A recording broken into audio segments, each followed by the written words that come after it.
Thank you everyone for coming. So my name is Chris Vermillion. I was Kartik's, I'm a new faculty member over in mechanical engineering. I was previously at NC State, mechanical and aerospace engineering there, where I was Kartik's PhD advisor. And I'm standing up here giving an introduction. So Kartik actually joined the lab back in, fall of 2019, right? Yeah. And got involved in some very interesting work, which you'll hear some of today with regard to the topic of control co-design. At that time, we had been selected for this Department of Energy Water Power Technologies Office project involving what are called energy harvesting underwater heights. And one of the things that Kartik noted in his research was that, and I'm going to talk about this today, is that from the standpoint of combined control and plant design, there's really another facet to the design of energy harvesting systems, not just marine energy systems, not just kites, and that is the environment. And normally we don't think of the environment as a decision variable, but we actually get to choose the site that we deploy devices at. So you've got this essentially three-directional coupling that Kartik worked on during the course of his PhD. After Kartik finished his PhD at NC State, he accepted a postdoc position with my former advisor, James Sun, where he's continued to work on control co-design as part of the RPE Sharks program. And so, and in that program, I think I know less about it, but I think he's going to talk a little bit about it today. He's doing something having to do with ducted underwater turbines. We'll say more today. But anyway, without further ado, let's welcome Kartik Naik.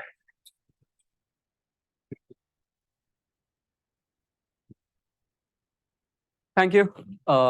Good Friday afternoon to everyone, and welcome to my talk on control co-design. Chris talked a little about what control co-design is. I'll dive a little deeper into that. And my primary application would be renewable energy harvesting systems. So yeah. So for today's agenda, I'll start off with an introduction to control co-design.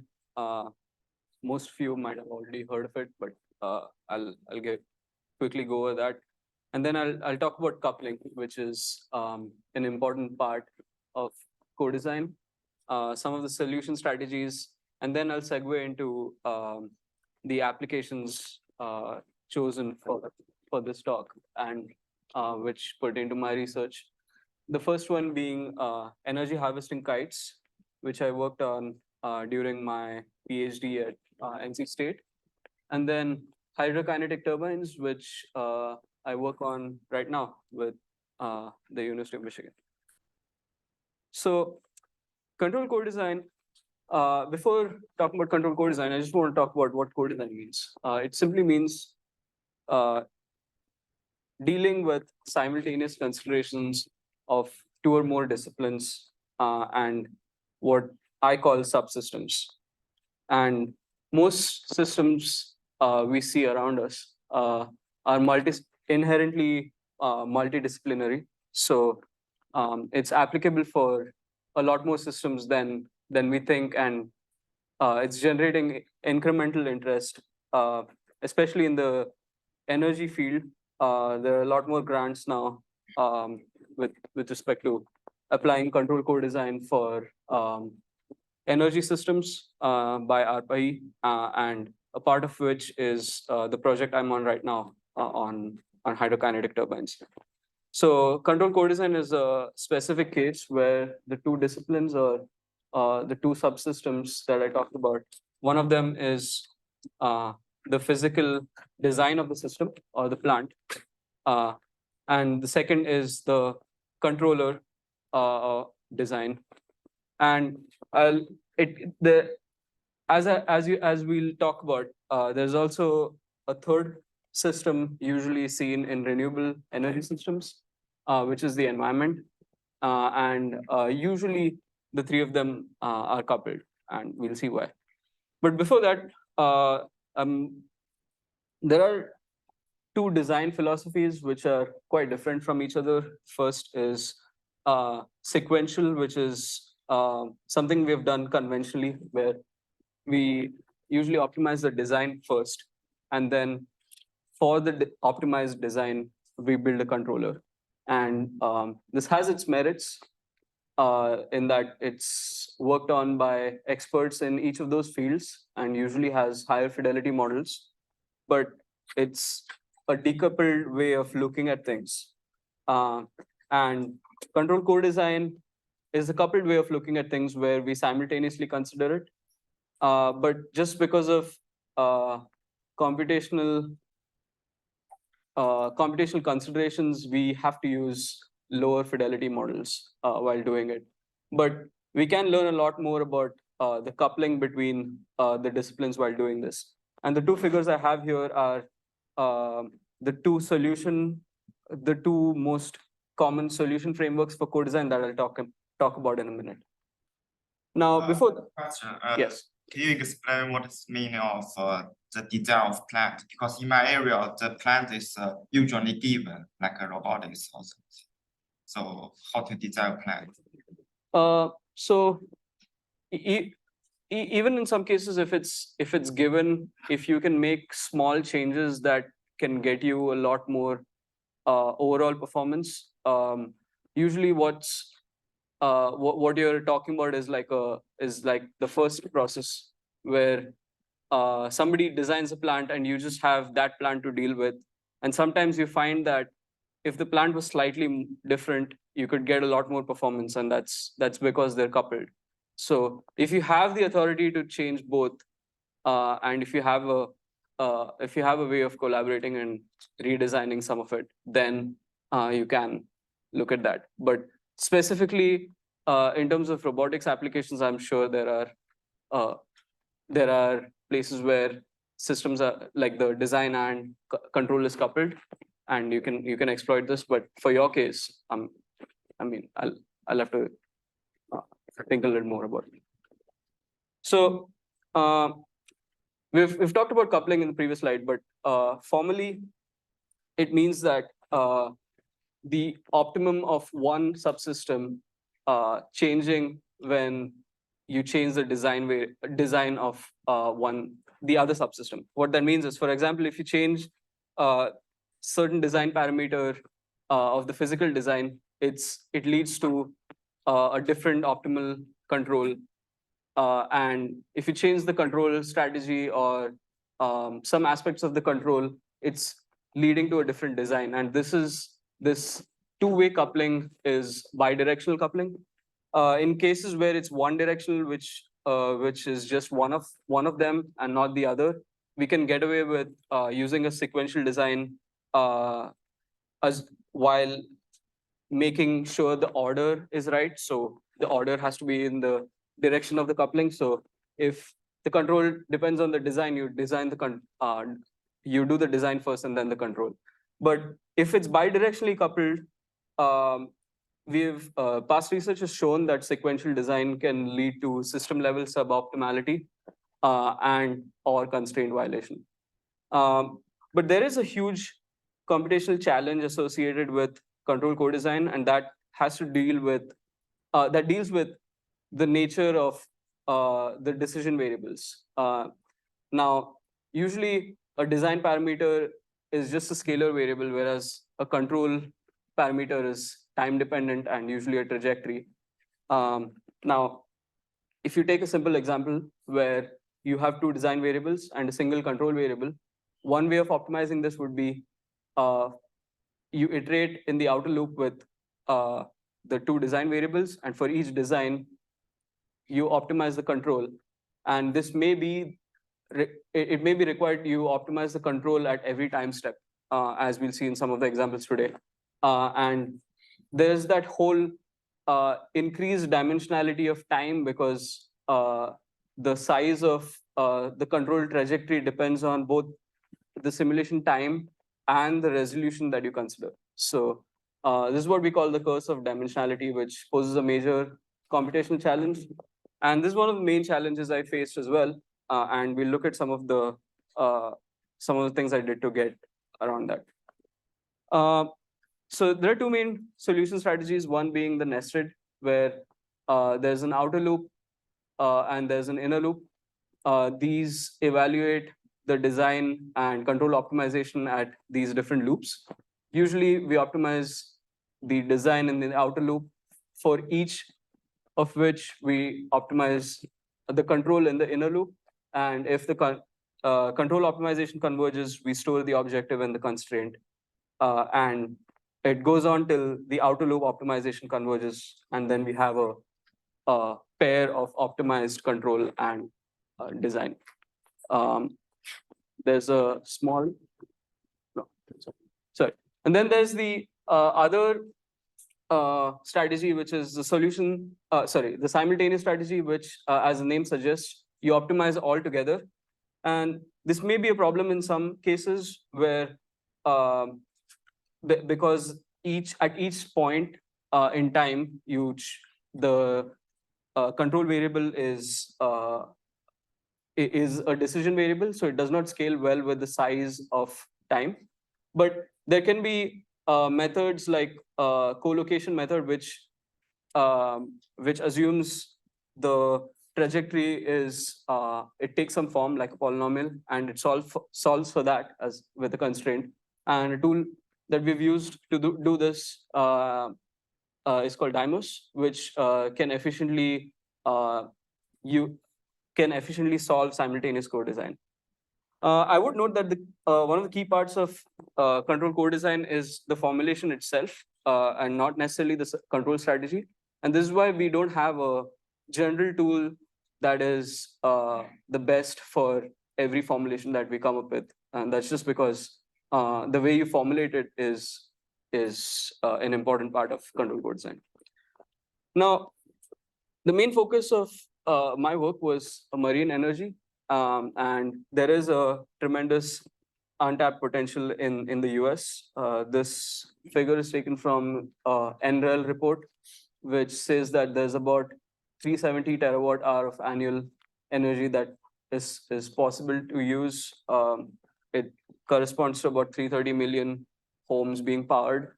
And this is note that this is usable energy, not a theoretical resource.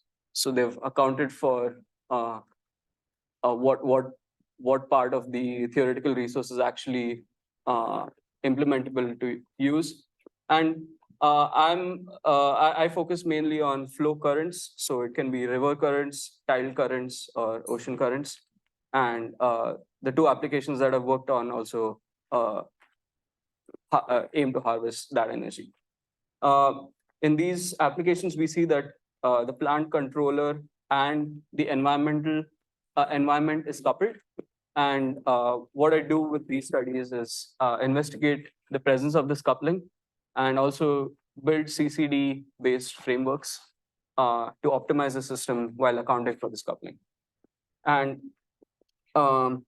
since it's an optimization, we have a cost to minimize, which also means an objective to maximize. And the commonly used one is levelized cost of energy, which is basically the net cost of energy by the energy for a given time.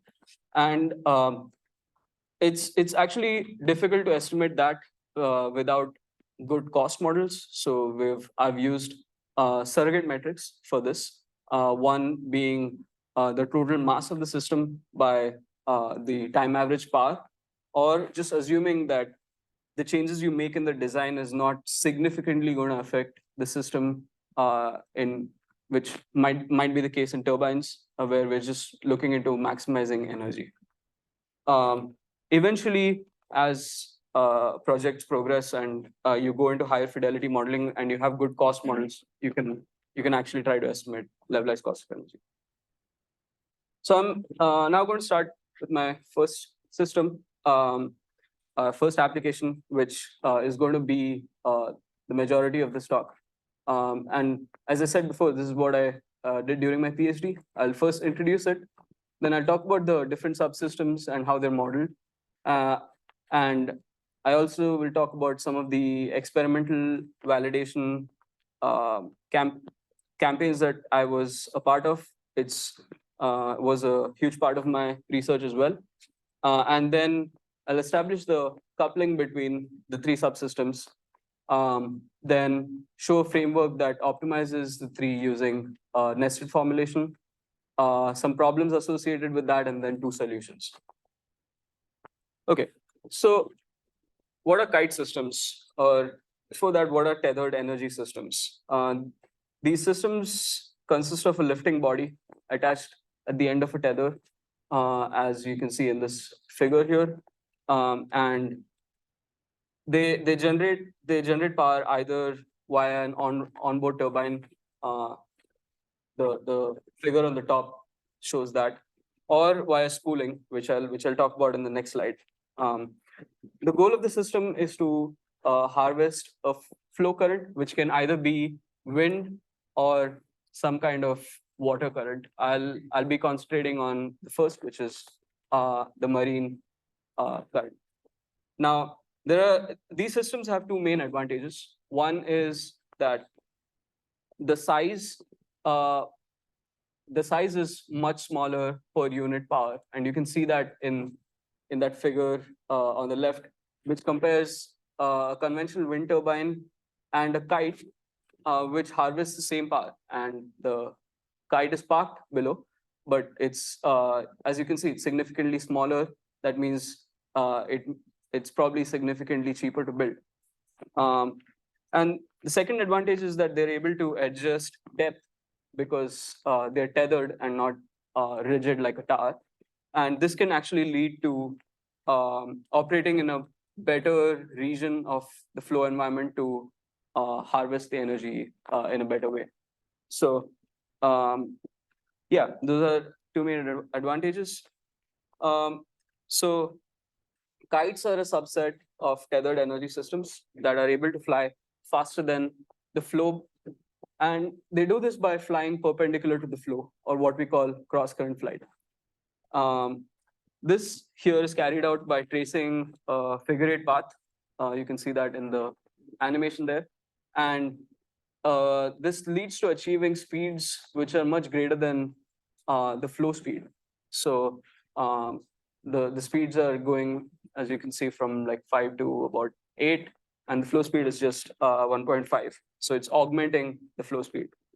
The spooling operation actually is the part which generates power. So you can see the line is changing in size. So it's actually spooling in and out during the flight, and the green part is when it's generating power, whereas the red part is when it's using power. So when it's generating power, it's doing that at high tensions. So there's a large amount of generation, whereas when it's using power, it's at low tensions. So there's a small consumption. So it leads to a net power generation. And in this case, the generation, the tension is modulated by modulating the angle of attack of the flight, which can be done by flight control. Now, to estimate the power generated by the flight, we can either run a simulation, or you can use a quasi-static estimate by by an equation in a seminal work by Miles Lloyd, which was done a while back. And you can add an efficiency factor that I'll talk about in a bit. The quasi-static assumption assumes that the kite is constantly spooling out, which is not realistic, but it gives us a good estimate of what the power generation is during spool out. And the efficiency factor is a way of accounting for all the losses that make it more real. So this is the system model in general. There are two different controllers. There's a depth controller and a power generation controller. The depth controller adjusts the depth, as the name says, and for a given site, and if you're operating at a certain depth, you can estimate the flow speed the kite is encountering with a flow model. And for a given flow speed, there are two actions to generate power. There's the winch control, which changes the angle of attack of the flight by changing the aileron deflection. And it also changes spooling speed to get the best power out of the spooling action. But at the same time, it's also tracking. So this sigma here uh, is the path vector. So it's also tracking the figure eight path that we saw before. And that's the flight controller trying to track that by changing the rudder and aileron deflection. And this is all modeled with a legacy dynamic model that the Vermilion lab has developed over a few years, where the kite dynamics is modeled with 6 degrees of freedom, and the tether is modeled as a chain of spring mass dampers. And the power is estimated as a mechanical power, where it's the product of the tension times the spooling speed. Now, the exciting part of the work, as I said, is experimentally validating the model, which we did to basically rely on the model and the simulation when we're optimizing our controller and design. So I'll talk about that in the next few slides. So our experimental campaign had 3 parts with increasing scales. So you can see that the scale of the system, which is the length scale of the system. So first we went with 0.015, then 1/10 scale in the pool and the lake. So a water channel, I'll show a video, but it's essentially a section through which water is moving, and we had a small 3D printed toy kite that was flying there. And it was actuated with tethers because it's small enough that you can't make control surfaces on it. And it was much lower flow speeds and smaller tether length because the size of the system is small. And the main validation there was the dynamic model. And as we went higher, we increased control authority, and we also validated different parts of the system in the flight controller and the spooling controller eventually. So before I talk about each of these, I wanted to give credit to the experimental team.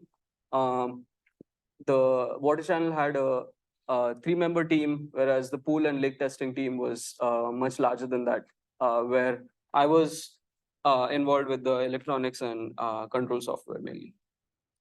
So this is the water channel that I talked about, and you can see that small kite there flying with tethers, and we were controlling the lengths of these tethers by spooling those in and out. And what we're really trying to do is achieve something similar to cross-current flight. Sorry, something similar to the figure eight flight, but with a lot smaller path. And that's just because of the constraint of the system. And here we are moving a little higher up, where we're trying to do the same cross-current flight, but in the pool with actual control surfaces. So it's flying with a single tether like it would with a real system. And what we got was from the first experiment was insights about the dynamic model, specifically something called the added mass coefficient, which comes into play when we're working with dynamics in the water. And with the pool, we got insights on the kite and tether hydrodynamics, and you can see that the after refinement, the model is following the actual data much better. Finally, we went to a lake testing, where the kite was attached at the end of a 28-foot boat here, the CAD of which is shown. And we tested that by towing the boat through a lake to emulate flow speed. And we had all the main subsystems here. The tether was routed through a winch, which was able to generate power. And we actually were able to achieve net positive power generation in some of our runs, which was a kind of technical demonstration in itself, but also showed that we could have the flight controller and spooling controller working together in the right way. And these are some of the videos. This is the control deck where we saw the real-time data coming in from the kite. We can't really see the kite flying in the water because it's deep and the lake is not clear enough. Okay, so now I'm going to talk about each of the subsystems, starting with the plant. The kite design is similar to that of a glider in that it consists of wings, horizontal and vertical stabilizer, and a fuselage. And there is a geometric element which consists of a rectangular wing, and this is assumed. And this is defined by the span and the chord, but it can also be defined as with the span and the aspect ratio using that equation there. And the fuselage is assumed to be a hollow cylindrical structure, which is defined by the diameter and the length. Now, in addition to that, we also have the structure which defines, you can see the cross sections here, which defines the number of spars, the thicknesses, and the thicknesses of both the spars and the shell, as well as the thickness of the cylindrical shell. And the geometry plays a role in defining the hydrodynamic performance of the kite, whereas the structure accounts for the mass needed to have the rigidity for the loads experienced during flight. And we had, I say 2.1 because, as I said, there are two controllers. First is the power generation controller, where there's the flight controller, which takes care of following a path, where we have a hierarchical structure where the I'm not going to get into details of this, but there's also the winch controller, which deals with the spooling and actual power generation, and they work in tandem to maximize power generation while trying to follow a path, a figure-8 path. Now, there's also the depth controller, which changes the spool speed, the tether length, and the elevation angle, and how the tether length and elevation angle defines the depth is shown in this figure. This is the elevation angle with respect to the ocean floor, and there's a trade-off here in that shallower depth actually corresponds to higher flow speeds. You can see that usually the flow resource is more if you go to a higher depth, but it also increases drag due to either the increase in tether, or it leads to cosine losses because the angle has to be really high, and that's kind of shown in this figure. And really, what the depth controller is doing is trying to optimize this trade-off to maximize power generation. There's also, I compared it to a baseline control where I just assume a constant tether length and elevation angle, so it would just be a constant depth operation. Now, while the depth control variables are directly considered in the optimization, the flight controller variables are considered via something I call control proxy function. It's something that's been around before this, but the way I implement it is slightly different. And what that allows you to do is basically run the optimization without having to run a full flight simulation for each function call. So I'll talk about how I did that in a bit. And then finally, there's the third subsystem, which is the environment. And I chose the region of interest of the coast of North Carolina because that's where I was studying. Also, there's really good flow resource and oceanography department that we work with.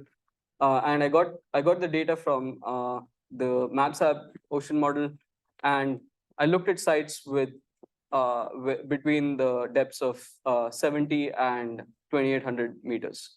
Note that the system that I had was deployed at the ocean floor. So the spool and the origin of that simulation that we saw in the first few slides is at the ocean floor. That's the fixed point. Okay, so our there are the three subsystems, and at that point, I think the only work done on kites was mainly on control, because that's the more interesting and complicated part, and nobody had really considered plant and control, which was my first paper.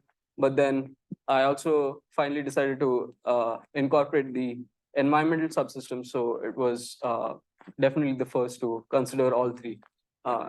So, but considering all three actually requires them to be coupled. So I'll talk about how they're coupled in this case.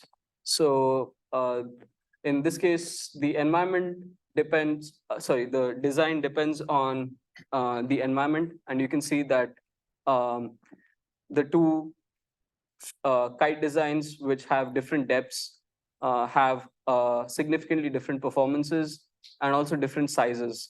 And these are actually the results, but it kind of shows how a different site requires a different kite, even a different kite design, even though they're pretty relatively close to each other and trying to harvest the same flow resource.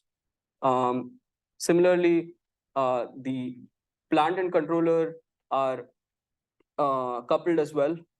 If you have a different kite design, they have different hydrodynamic performances, and it's easier to maneuver smaller kites. So you'll have a smaller optimum figure eight to track. Vice versa, for the bigger kite, you can get faster speeds, but you have a bigger figure eight you need a bigger figure eight to actually track the path. And finally, the environment is also coupled to the controller. In this case, the depth controller. We see two sites. One is a shallow site, which is the red one, and the red line is the red line is where the ocean floor is. And in this case, the optimal thing to do is just fly pretty close to the surface of the water, because that's where the flow speed is highest. Whereas in the deep side, in some cases, the flow resource is so small that you might as well spool all the way down and cut your losses and get whatever little power you can there. So coming to the formulation, the optimization tries to maximize a power to mass ratio, which is a surrogate for levelized cost of energy, as I said before. And here I'm just considering the structural mass, which is actually proportional to what we call capital costs. So we're trying to somewhat maximize energy in the numerator and reduce costs in the denominator. And this is subject to multiple structural constraints, the kite being neutrally buoyant, as well as bounds on each of the decision variables. And just to talk about what each of the decision variables are, for the environment, it's the location of the site. So I have a 2D grid here. So it's the indices that define what location you're at. And the plant has several geometric and structural variables that define both the geometry and the internal structure. And finally, there's the control variables that have that define the depth. And note that I don't have flight control variables, because I'll talk about how I actually incorporate flight control into the optimization.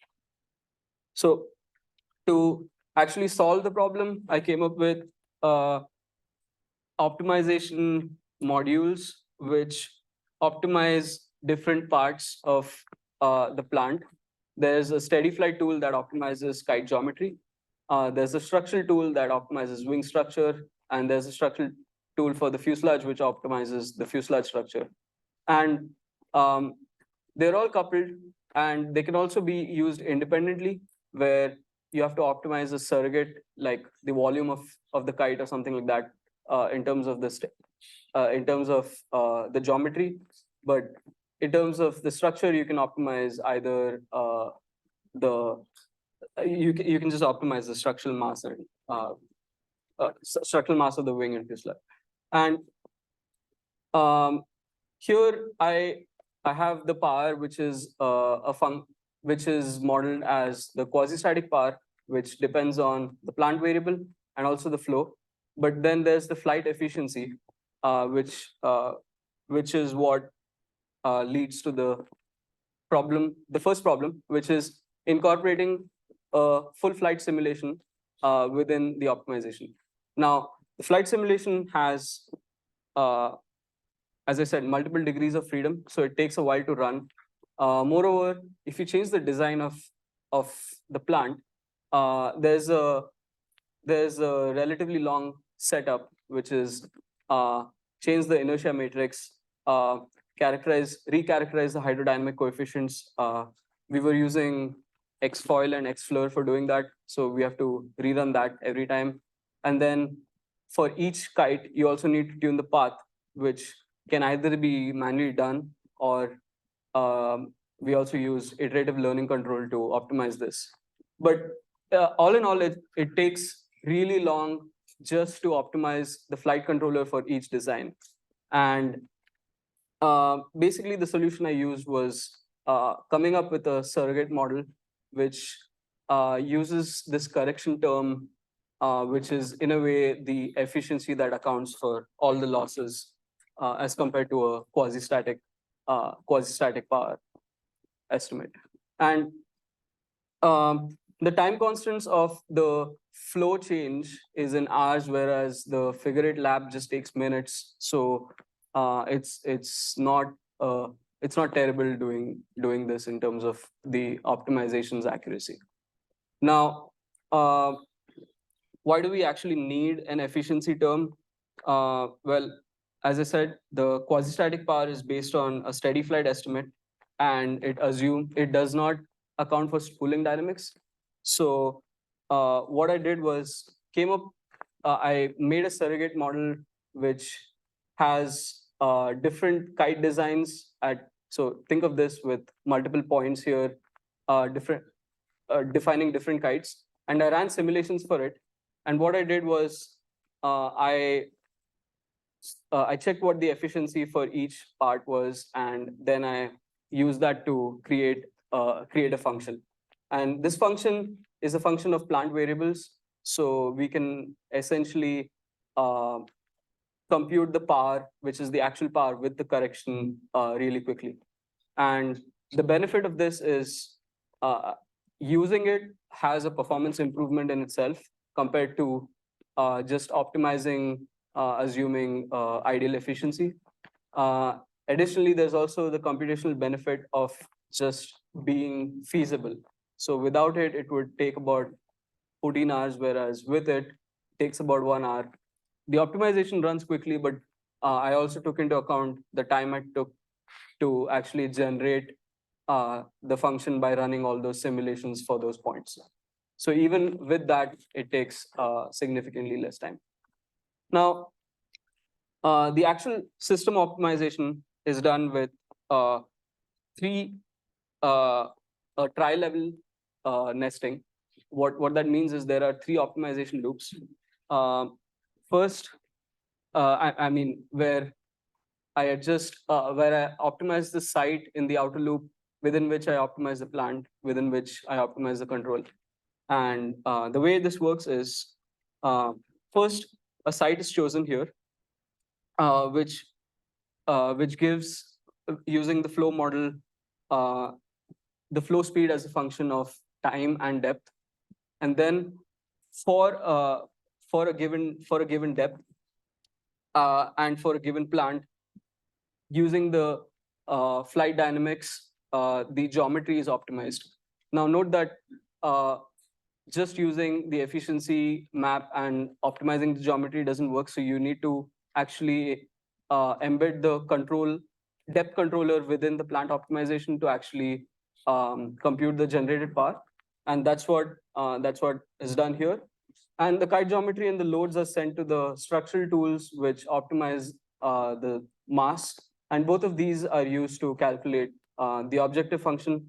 And these three loops keep running till the outer loop has converged. And as you can imagine, there's a significant computational cost for actually doing this because of the large number of variables, long simulation period, and the number of optimizations required for just like each function call. So one solution is using multi-fidelity optimization. And what I use specifically is called something that we call layering. And I'll talk about that.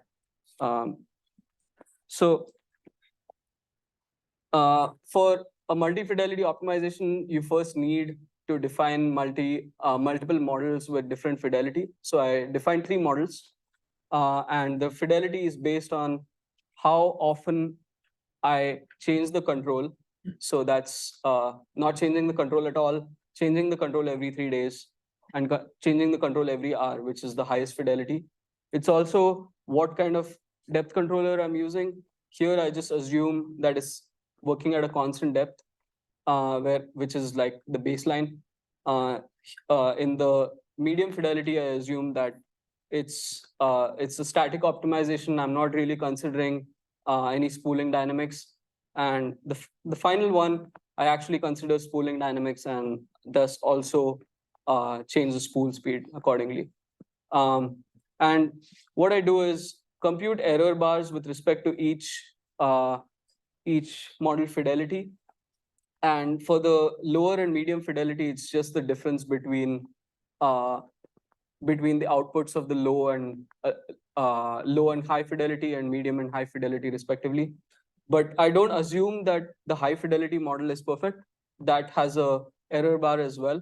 And I calculate that using some of the experimental results that I talked about from before. So this is the high fidelity error bar calculation, and this is the output of 3 models with respect to the power generation. And you can see that the blue one, which is the highest fidelity, is changing its power with a much higher resolution than the orange one, which is the medium. And then there's the low fidelity, which doesn't change the power at all, because it's constant depth. So the calculated error bars come up to be about 38%, 13%, and 3%. Now, there's a question of how to actually use these error bars to help with the multi-fidelity optimization. And the layering algorithm goes as such, and it's pretty simple. So first is run the full nested optimization for one fidelity, get the error bars for each of the results, and perform this thing called a design space reduction based on the error bars, and then store the results. And then the idea is to reduce the design space as you go higher in fidelity, so that you perform a lot of optimization with the lower fidelity, which is not really accurate, but computationally effective. And then for the higher fidelities, you reduce the design space and just evaluate those designs. And they are more computationally, they're computationally ineffective, but they're also more accurate. So that's the method I use. And I just wanted to show a simple 1D case where the design space consists of just 30 design points, and we want to maximize the objective. So what we do is we evaluate each of these points with a low fidelity model, which is cheap and inaccurate. So there are large error bars, but it's computationally cheap to do. And then you find the optimal point, and then you take the lower error, like lower limit for the error bar there, and you choose all those points which are above that. And then you just evaluate those with the medium fidelity and do the same procedure. And hopefully it leads to one optimum, but it's not necessary it leads to one optimum in this case. In this case, it does, fortunately. And you can do that with a 2D design space as well. In this case, the design space was all the sites, and I started with about 1,300 sites and ran the full optimization with the lower fidelity model, and it reduced it to just 13 sites, which is what is shown here, and those are the selected ones. And then it further reduced it to 4, and then finally 1. In this case, I was lucky that I got to 1, but it could lead to more than one designs because of the way the algorithm works.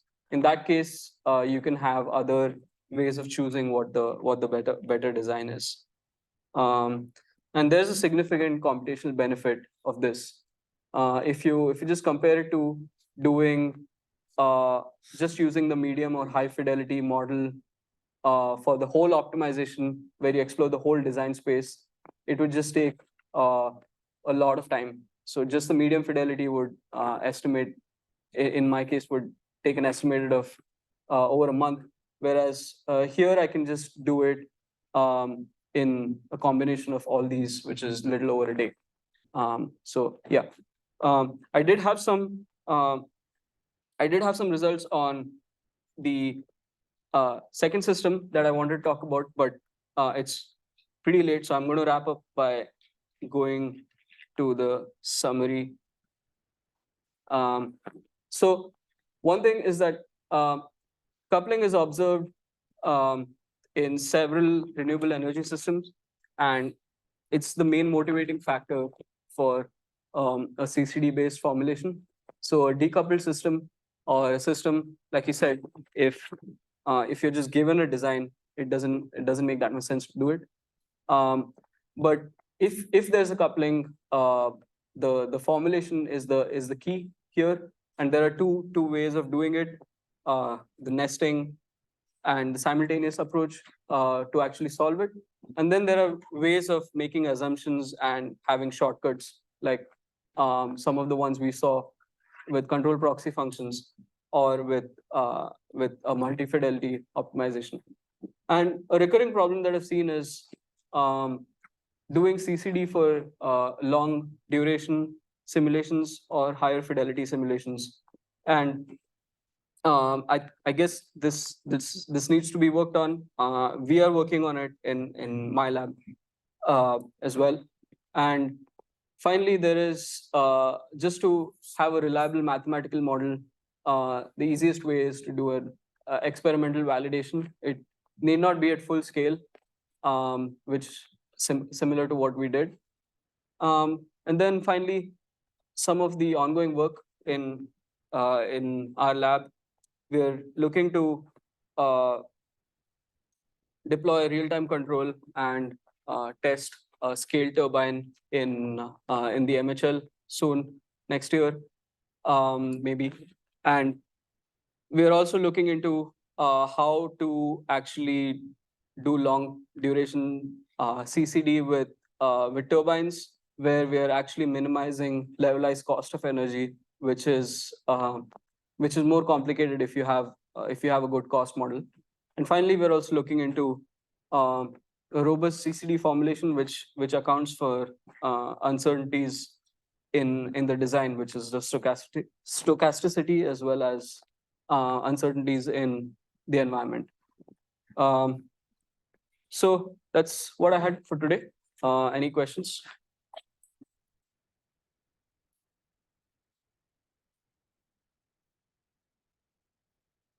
Yes.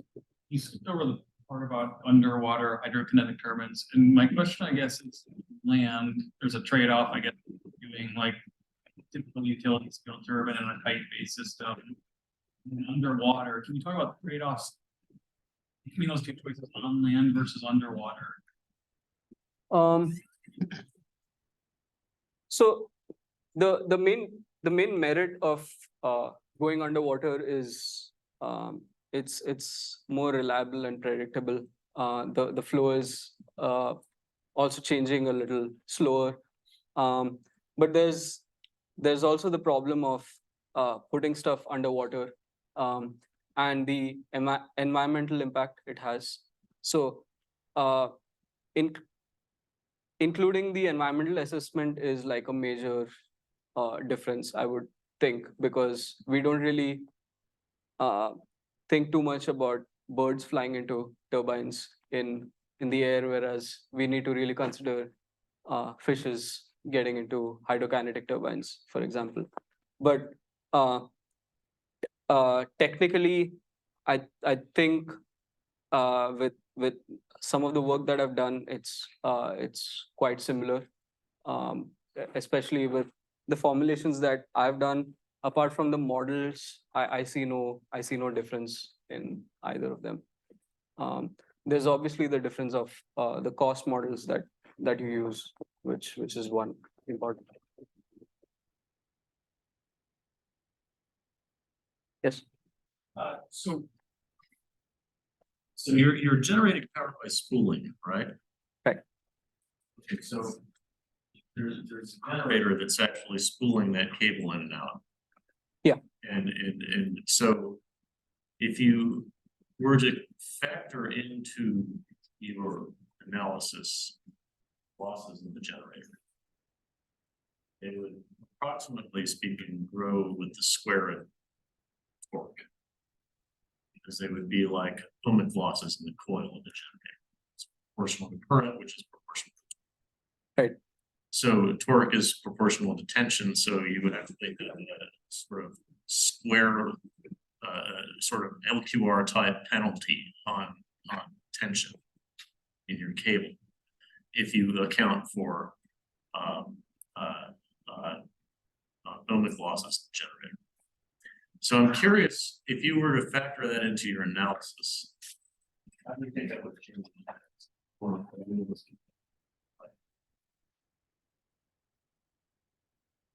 When you've done your experiment, have you actually looked at the power coming out of the generator, or like the other side? Yeah. So in the lake, we looked at both mechanical and electrical power.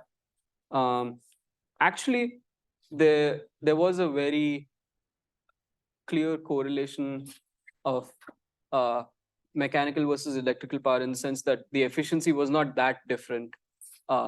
So maybe the changes in tensions weren't significant enough to cause that efficiency to get out of that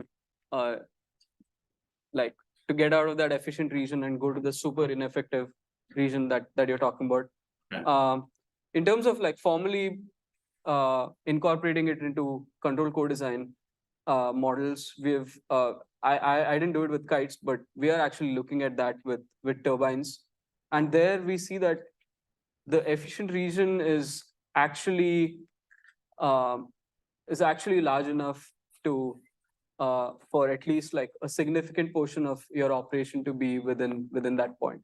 And but we do see that incorporating the efficiency map is changing the design. So it's definitely it's dependent on the efficiency map and the generator you choose, but I would say it's not a significant difference, if that's what. Yeah. Yes. About the multi-fidelity optimization. So I was curious about the error bar you mentioned. Do you estimate it with a single design choice, or you have a bunch of different design choice for particular fidelity? Because I imagine, So you're talking about how I estimate the error bars? yeah, because I imagine with different design choice, you have like different error. Yeah. That's right. So I did it in this case with 30 design points, randomly chosen kites, and I got the trajectories for the low, medium, and high, and then I got the error bars. And then I assumed an error bar and took 5 more points and calculated the error bars there and saw if it fell under my assumed value. So that was like a validation part. So I did it with 30 and 5. So total of 35 points. So this validation is outside of the optimization. first. Yeah. So the validation and the error bar calculation, all these things are extra computational costs that we need to do before actually running. So, yeah. Yes. So is on the optimized you for the space reduction. So Yeah. I believe we have 4 candidates and then Yeah. So suppose you have more than one at the end. What are some you use to choose the candidate? So I think that's a very application dependent that's a very application dependent answer. So in my case, I would look at, so I'm optimizing for the power to mass ratio. So if I have a minimum power required, I'd look at what is close to that rated power. If I'm looking for doing it in a given cost, I'd look at that. And there's also, if there are different sites, finally you get a site design and control pair, right? So if there are different sites, maybe for example, I've not considered how easy or difficult it is to deploy there. So yeah, that's one of the disadvantages of this. So you get pretty close to where the optimum is, but if there are several points at the end, you need to figure out a different way of choosing the good ones or the best one. Yes. So, I noticed that the full scale kite that the Lillian lab had is it's like 2.5 tons, something like that. You said it's like 2,700 kilograms, something like that. I seem to remember. So that's, I think the 27. It may be close to that, but I don't think so. The 2,700 kilograms is a number we got from like a really baseline calculation. Okay, that's fine. I'm just thinking about orders of magnitude. So I had, so DOE it has this proxy measure of performance that is generated power over mass, right? So could you not just make your glider lighter by making it hollow and then ballasting it with seawater? Yeah. So if that was the way to do it, my optimization would have actually said that. But the problem is you need, even if you make it hollow, if you're generating energy, it's going to have flight loads, which is going to want to Ballast it with seawater. So it's not really hollow. You're just so you wouldn't count against your mass. No, but you're the absorbing loads. water into it. Yeah, I get that, but the loads are still want to going to break the kite. So the wings have to be rigid enough.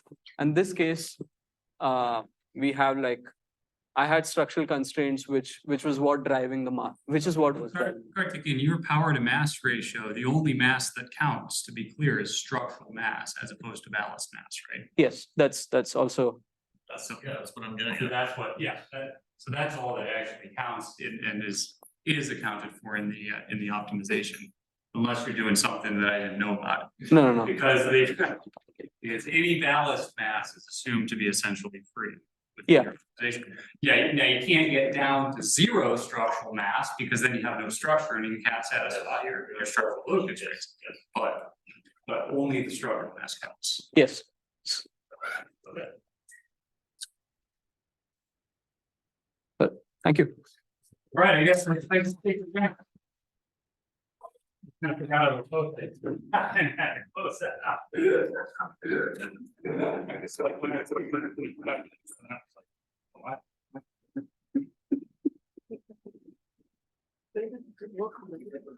Slide. Off the back.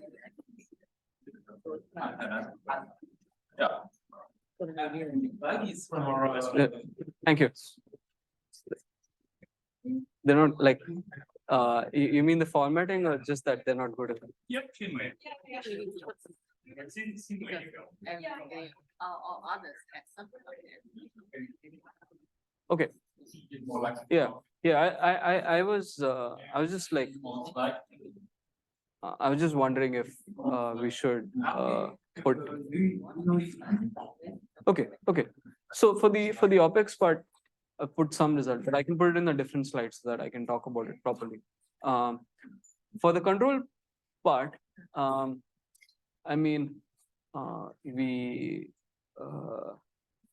Oh, okay.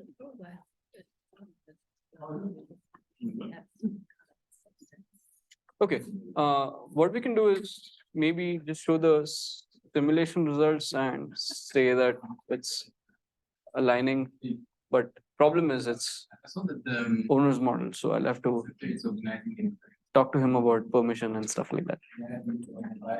Okay, yeah, okay.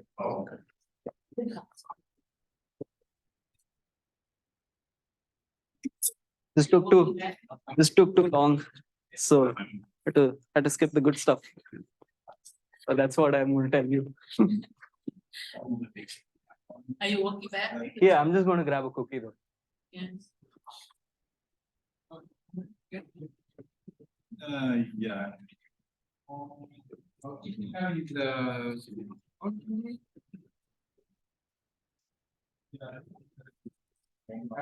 I remember he was carrying in the.